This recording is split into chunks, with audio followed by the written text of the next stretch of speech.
ऑर्थोमॅटिक असा शब्द उच्चारतात तेव्हा मुळात त्यांना महाराष्ट्रातलं अर्थशास्त्र आणि इथली आर्थिक घडी बसवण्याच्या दृष्टिकोनातनं एकही शब्द कळत नाही. कारण जर त्यांना अर्थमॅटिक कळलं असतं तर त्यांनी लाडकी बहीण योजनेसारखी योजना जी निव्वळ मतांवर डोळा ठेवत आणि मतांच्या साठी म्हणून, म्हणजे अनेक ठिकाणी सोशल मीडियामध्ये सुद्धा आता ट्रेंड चालू आहे की भाजपाला आली मताची कडकी म्हणून आता यांना वाटायला लागली बहीण आपली लाडकी, अशा पद्धतीनं या सगळ्या लोकांनी ही योजना आणली.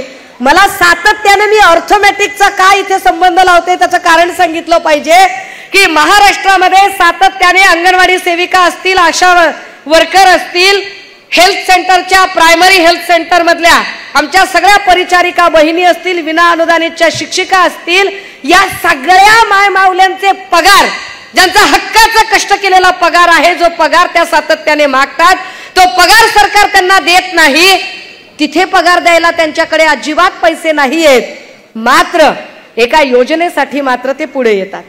बरं, जेव्हा ते योजनेसाठी पुढे येतात, खरं तर मी महिला सक्षमीकरणावर अजिबात जास्त वेळ घालवणार नाही, कारण माझं काम दानवे दादांनी फार सोपं केलंय आणि त्यांनी बऱ्यापैकी या योजनांची उजळणी केली आहे. पण माया हो, ज्या सगळ्या आमच्या ज्या बहिणी बसलेल्या आहेत, मला एक तुम्ही सांगा, तुमचं वय साधारणतः 40 असेल, 50 असेल, 60 असेल, जे काही असेल ते असेल. तुमच्या भावाचंही वय तुमच्याच बरोबरीने असेल, 25 असेल, 35 असेल, 45 असेल, 65 असेल. माय तुमचा भाऊ हा तुम्हाला आता अचानक मिळाला का तुम्ही जन्माला तुमच्या जन्मापासून मिळाला? जन्मापासून मिळाला. आता मला असं सांगा की जर शिंदे साहेबांचं वय साधारणतः 60च्या पुढचं वय आहे तर शिंदे साहेबांना बहिणी या जन्मापासून झालेल्या असतील ना. 60 वर्षामध्ये महाराष्ट्रातली एक पण माय माऊली त्यांची बहीण नव्हती आणि अचानक या सगळ्या बायका त्यांच्या बहिणी झाल्या. मला काही म्हणजे कोणच उलगडत नाहीये की या बायका आधी बहिणी नसतात.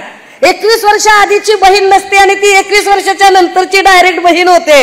हे कोणं काही मला म्हणजे दया कुछ तो गडबड आहे. बरं, या सगळ्या बहिणींमध्ये सुद्धा काही बहिणी लाडक्या आहेत आणि काही बहिणी दोडक्या का बरं आहेत ते कळत नाही.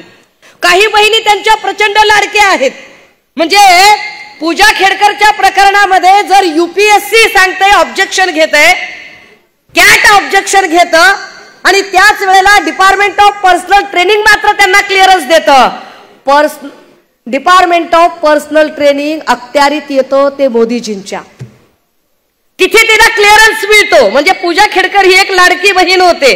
इकडे राज्यामध्ये सुद्धा ओबीसीचं अवनत गटाचं प्रमाणपत्र तिला मिळतं, ते शिंदे साहेबांच्या कारकिर्दीत मिळतं. म्हणजे इथे सुद्धा शिंदे साहेबांची लाडकी बहीण पूजा खेडकर असते. पुण्यामधलं आरोग्य प्रमुखाचं जे पद आहे ते पद पुण्यातल्या सगळ्या सेवा ज्येष्ठतेचे नियम डावलून, पुण्यातले जे सगळे सिनियर डॉक्टर्स आहेत जे सरकारी रुग्णालयांमध्ये सेवेत आहेत त्या सगळ्यांना डावलून डॉक्टर मानसी नावाच्या एका अत्यंत नवागत डॉक्टरला ते पद दिलं जातं. म्हणजे डॉक्टर मानसी ही त्यांच्यासाठी लाडकी बहीण असते.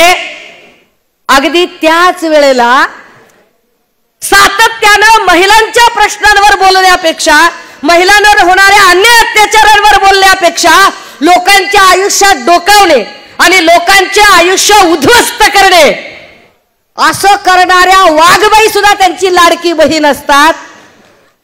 परंतु कोपरखैरनेचं प्रकरण असेल, उरणचं प्रकरण असेल, विरार वसईमध्ये ज्या पद्धतीने भर दिवसा एका मायमाऊलीवर सपासप वार झाले, ही मायमाऊली असेल, या सगळ्या बहिणी मात्र दोडक्या बहिणी आहेत.